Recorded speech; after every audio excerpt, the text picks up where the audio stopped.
Alhamdulillahi Rabbil Alameen. Nahmaduhu wa nasta'inuhu wa nu'minu bihi wa natawakkalu alayhi. Wa na'udhu billahi min shururi anfusina wa min sayyiati a'malina. Man yahdihillahu fala mudilla lahu wa man yudlil fala hadiya lahu. Wa nashhadu an la ilaha illallah wahdahu la sharika lahu.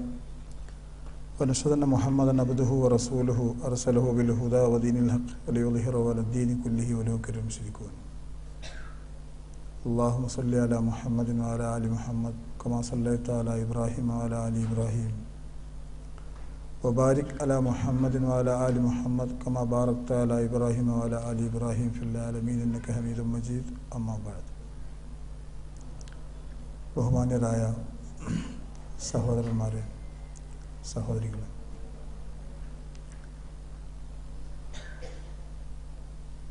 സ്വാഗത പ്രസംഗത്തിലും അധ്യക്ഷ പ്രസംഗത്തിനും കേട്ട വിധത്തിൽ നമ്മുടെ സ്വാതന്ത്ര്യദിനത്തോടനുബന്ധിച്ച് ഒരു വിഷയം ചർച്ചയ്ക്ക് വേണ്ടി തിരഞ്ഞെടുത്തിരിക്കുകയാണ്.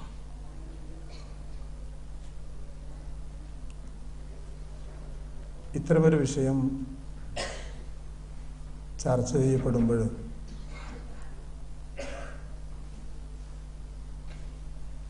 ഇസ്ലാഹി സെന്ററിൻ്റെ ഒരു പ്രതിനിധി മാത്രം വിഷയം അവതരിപ്പിക്കുന്നതിന് പകരം ദോഹയിലെ വിവിധ രാഷ്ട്രീയ, സാംസ്കാരിക, മത സംഘടനകളുടെ, മലയാളികളായ സംഘടനകളുടെ പ്രതിനിധികൾ പങ്കെടുക്കുകയും വിവിധ തരത്തിലുള്ള വീക്ഷണ വ്യത്യാസങ്ങൾ അവതരിപ്പിക്കുകയും ചെയ്യുകയും അതിൻ്റെ സമാപനം എന്ന നിലക്ക് ഒരു അന്തിമ കാഴ്ചപ്പാടിലേക്ക് എത്തിപ്പെടുകയും ചെയ്യുക, അഥവാ ഒരു സിമ്പോസിയമോ സെമിനാറോ ആണ് ഈ വിഷയത്തിൽ സംഘടിപ്പിക്കപ്പെടേണ്ടത് എന്ന് ഈ ഇരിക്കുന്ന നിങ്ങളിൽ പലരും ആലോചിക്കുന്നുണ്ടാവും. യഥാർത്ഥത്തിൽ ഇസ്ലാഹി സെന്റർ ആഗ്രഹിച്ചിരുന്നതും തീരുമാനിച്ചിരുന്നതും അതുതന്നെയായിരുന്നു. പക്ഷേ ഈ നാട്ടിലെ ചില സാങ്കേതിക നിയമങ്ങൾ കാരണമായി ആ തരത്തിലുള്ള ഒരു പരിപാടി സംഘടിപ്പിക്കാൻ സാധ്യമാവാതെ വരികയാണ് ഉണ്ടായത്. അതെന്ത് എന്ന് അതികൂലങ്കഷമായി അന്വേഷിക്കുകയോ ഭയപ്പെടുകയോ ചെയ്യേണ്ടതില്ല. ചില സന്ദർഭങ്ങൾ അങ്ങനെ ഉണ്ടാവാറുണ്ട്. അപ്പോൾ ഏതായിരുന്നാലും പരസ്യപ്പെടുത്തിയ ഒരു പരിപാടി മുടക്കിപ്പോകേണ്ടതില്ല എന്ന അർത്ഥത്തിൽ ഒരു സിമ്പോസിയത്തിൽ മോഡറേറ്ററായി മാത്രം കൈകാര്യം ചെയ്യേണ്ട വ്യക്തിയെ ആ വിഷയം തന്നെ അവതരിപ്പിക്കാൻ ചുമതലപ്പെടുത്തുകയാണ് ഉണ്ടായിട്ടുള്ളത്.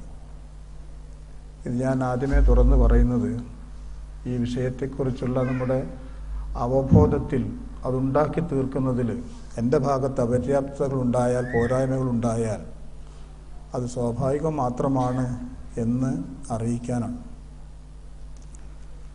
നാം 6:30 പറഞ്ഞിരുന്നത്, 7:15 പരിപാടി ആരംഭിക്കുന്നത്. ഇശാ നമസ്കാരത്തോടുകൂടി സംസാരം അവസാനിപ്പിക്കാൻ സാധിക്കുമെന്ന് തോന്നുന്നില്ല. അതുകൊണ്ട് നമസ്കാര ശേഷം നമുക്ക് വീണ്ടും കൂടി ചേരേണ്ടി വരും. ഈ ഇരിക്കുന്ന സദസ്സിലിരിക്കുന്നവർ മുഴുവൻ മുസ്ലിം സഹോദരങ്ങളും സഹോദരികളുമാണ് എന്ന ധാരണ എനിക്കില്ല. അങ്ങനെയല്ല ഈ പരിപാടി സംഘടിപ്പിച്ചിരിക്കുന്നത്. എങ്കിലും ഭൂരിഭാഗം പേരും അങ്ങനെയാണ് എന്ന ബോധവും എൻ്റെ പക്കലുണ്ട് താൻ. അതുകൊണ്ട് ഞാൻ ചില വിഷയങ്ങൾ നിങ്ങളുടെ ശ്രദ്ധയ്ക്ക്, നിങ്ങളുടെ പരിഗണനയ്ക്ക് വേണ്ടി അവതരിപ്പിക്കുകയാണ്. അതൊരു അപൂർണതയിൽ നിൽക്കുന്നതിന് മുമ്പായിരിക്കാം ഒരുപക്ഷെ നമസ്കാരത്തിന് വേണ്ടി വിളിക്കപ്പെടുന്നതെങ്കിൽ ഉദ്ദേശിക്കും വിധത്തിൽ പൂർത്തീകരിക്കാൻ പിന്നീട് സാധ്യമാവും എന്ന് മുൻകൂട്ടി അറിയിക്കേണ്ട. ദേശീയ ബോധവും ദേശസ്നേഹവും മുസ്ലിങ്ങളും, അല്ലെങ്കിൽ ദേശീയ ബോധവും ന്യൂനപക്ഷങ്ങളും എന്ന് പറയുമ്പോൾ ഈ വിഷയം തിരഞ്ഞെടുക്കുന്നതിൻ്റെ പിറകിൽ കാര്യമായ ഒരു ഉദ്ദേശ ലക്ഷ്യമുണ്ട്. നാം ജീവിക്കുന്ന ഈ കാലഘട്ടത്തിൽ ഇന്ത്യയിൽ വളർന്നു നിൽക്കുന്ന വിവിധതരം ചിന്താഗതികളും പ്രസ്ഥാനങ്ങളും അവർ പ്രത്യക്ഷമായും പരോക്ഷമായും ന്യൂനപക്ഷങ്ങൾക്ക് നേരെ, വിശേഷിച്ചും മുസ്ലിങ്ങൾക്ക് നേരെയൊക്കെയോ എഴുതുവിടുന്ന അമ്പുകൾ പല സന്ദർഭങ്ങളിലും അത് മുസൽമാന്റെ ആത്മാഭിമാനത്തെ പോലും ചോദ്യം ചെയ്യും വിധത്തിലുള്ളവയാണ് എന്നതാണ് ദുഃഖകരമായ ഒരവസ്ഥ. റബ്ബിൻ്റെ ഒരു തീരുമാനമുണ്ട് മുസ്ലിം സമുദായത്തോട്.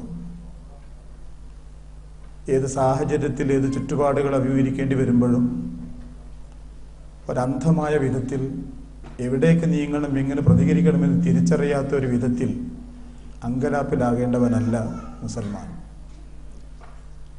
താൻ അങ്കലാപ്പിലാവാതിരിക്കുക മാത്രമല്ല, തന്നെപ്പോലെ ദ്രോഹിക്കപ്പെടുന്നവരുടെ മുമ്പിൽ വെളിച്ചത്തിൻ്റെ വഴികൾ കാണിച്ചു കൊടുത്ത് അവരെ കൂടി വഴി നടത്തുക കൂടി ചെയ്യേണ്ട ബാധ്യത മുസ്ലിങ്ങളായ നമുക്കുണ്ട്. അതുകൊണ്ട് ആസൂത്രിതമായും സംഘടിതമായും മുസ്ലിങ്ങളുടെ ദേശീയ ബോധത്തെ ചോദ്യം ചെയ്യുകയോ സംശയിക്കുകയോ ചെയ്തുകൊണ്ടിരിക്കുന്ന ഒരു സാഹചര്യം വളർന്നു വരികയോ വളർത്തപ്പെടുകയോ ചെയ്യുമ്പോൾ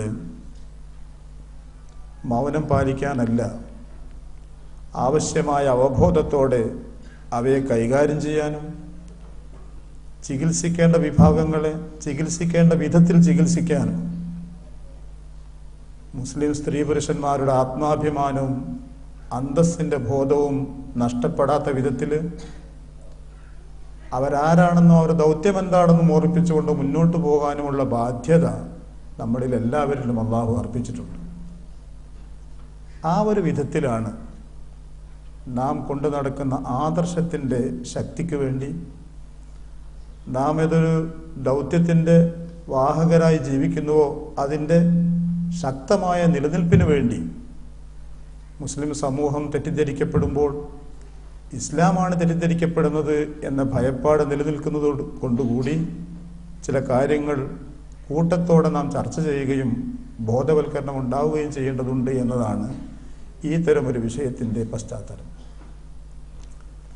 ഒരു വിഷയത്തെ പല വിധത്തിൽ അഭിമുഖീകരിക്കുകയും പല വിധത്തിൽ അതിലെ ചിന്തകൾ പടിപടിയായി കൊണ്ട് അവതരിപ്പിക്കാൻ സാധിക്കുകയും ചെയ്യും അതിസമർത്ഥരായ ആളുകൾക്ക്. ആ പട്ടികയിലല്ല ഞാനെന്നറിയാവുന്നത് കൊണ്ട് ഒരു പ്രത്യേക രീതിയിൽ ഞാൻ കാണുന്ന ഒരു കാഴ്ചപ്പാടിലൂടെ നിങ്ങളെ ചിന്തകളെ ഞാൻ കൂട്ടിക്കൊണ്ടുപോവുകയാണ്. അതുകൊണ്ട് ഇത് നാം ആഗ്രഹിക്കുന്നതും ഇത് നാം സമർപ്പിക്കുന്നതും നാം ആരാധിക്കുന്ന സൃഷ്ടാവായ റബ്ബിൻ്റെ തൃപ്തിക്ക് വേണ്ടിയാണ് എന്നതുകൊണ്ട് ഏത് വിഷയത്തെക്കുറിച്ചുള്ള ചർച്ചകളും ചിന്തകളും നാം രൂപപ്പെടുത്തുമ്പോൾ വിശുദ്ധ ഗ്രന്ഥത്തിൻ്റെ, വിശുദ്ധ ഖുർആനിൻ്റെ, നബി സല്ലല്ലാഹു അലൈഹി വസല്ലമയുടെ നിർദ്ദേശങ്ങളുടെ പശ്ചാത്തലം വിട്ടു പോവാതിരിക്കണമെന്ന ശാഠ്യം ബോധം നമുക്കുള്ളതുകൊണ്ടും ഞാൻ ഖുർആനിലെ ചില ആയത്തുകളിലൂടെ എൻ്റെ വിഷയം പറഞ്ഞു തുടങ്ങട്ടെ. എനിക്ക് ആദ്യം ഓർമ്മയിൽപ്പെടുത്താൻ തോന്നുന്നത് റബ്ബുൽ ആലമീനായ തമ്പുരാന്റെ ഒരു പ്രഖ്യാപനമാണ്. യാ അയ്യുഹന്നാസ് ഇന്നാ ഖലഖനാകും മിൻ ദക്കരിൻ വ ഉൻസ വജഅൽനാകും ശുഉബൻ വ ഖബായില ലിതആറഫു ഇന്ന അക്രമക്കും ഇൻദല്ലാഹി അത്ഖാകും. ഈ ഇരിക്കുന്നവർ മിക്കവർക്കും ഈ ആയത്തിൻ്റെ ആശയം അറിയാമെന്ന് എനിക്ക് ഉറപ്പുണ്ട്. യാ അയ്യുഹന്നാസ്, അല്ലയോ മനുഷ്യരെ, ജനങ്ങളെ, ഇന്നാ ഖലഖനാകും മിൻ ദക്കരിൻ വ ഉൻസ, നിങ്ങളെ ഞാൻ സൃഷ്ടിച്ചിരിക്കുന്നത് ഒരാണിൽ നിന്നും പെണ്ണിൽ നിന്നുമാണ്. വജഅൽനാകും ശുഊബൻ വ ഖബായില, നിങ്ങളെ ഗോത്രങ്ങളോ സമൂഹങ്ങളോ ആക്കി മാറ്റിയത് ലിതആറഫു, നിങ്ങൾ പരസ്പരം തിരിച്ചറിയാൻ വേണ്ടി മാത്രമാണ്. ഇന്ന അക്രമക്കും ഇൻദല്ലാഹി അത്ഖാക്കും, നിങ്ങളിൽ ഏറ്റവും കൂടുതൽ പടച്ചവന്റെ പക്കൽ ആദരിക്കപ്പെടുന്നവൻ, സ്ഥാനവലിപ്പമുള്ളവൻ, നിങ്ങളിൽ ഏറ്റവും കൂടുതൽ പടച്ചവന്റെ നിയമങ്ങൾ സൂക്ഷിച്ച് ജീവിക്കുന്നവനാവും. ഈ തരമൊരു വിഷയത്തിന്റെ പശ്ചാത്തലത്തിലല്ലാതെ പല സന്ദർഭങ്ങളിൽ ഈ ആയത്ത് കേട്ടവരാണ് നിങ്ങൾ. നാം ഈ ചർച്ച ചെയ്യുന്ന ദേശീയ ബോധം, ദേശസ്നേഹം എന്ന് പറയുന്ന വിഷയത്തിൻ്റെ പശ്ചാത്തലത്തിൽ നിന്നുകൊണ്ട് ഈ വചനത്തെ നിങ്ങളൊന്ന് പഠിക്കാൻ ശ്രമിച്ചു നോക്കൂ. നമുക്കൊന്ന് പഠിക്കാൻ ശ്രമിച്ചു നോക്കാം. വളരെ വ്യക്തമാണ് ഖുർആന്റെ പ്രഖ്യാപനം, അല്ലേ? മനുഷ്യനെ സൃഷ്ടിച്ച സൃഷ്ടാവ് മനുഷ്യരെ മുഴുവൻ ഒരേ നിറത്തിലോ ഒരേ പ്രകൃതത്തിലോ അല്ല സൃഷ്ടിച്ചിരിക്കുന്നത്.